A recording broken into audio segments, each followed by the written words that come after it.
Hello everybody, welcome to the Faithful Farmer Mama and Portillo Homestead.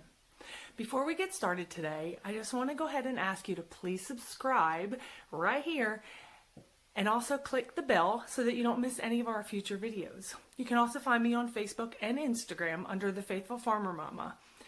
So today I am doing a Make It Up Monday, and one of the things I wanted to ask y'all is, are you a bed maker? So I remember my mom always fussing at me and asking me to make my bed. I don't know that I always made my bed. However, there's no better feeling, especially as an adult, after a long day of working, to come home into a nice, safe sanctuary with a great made bed, fresh clean sheets, everything's nice and pretty. Today, I'm going to show you how I make my bed. Welcome to my room.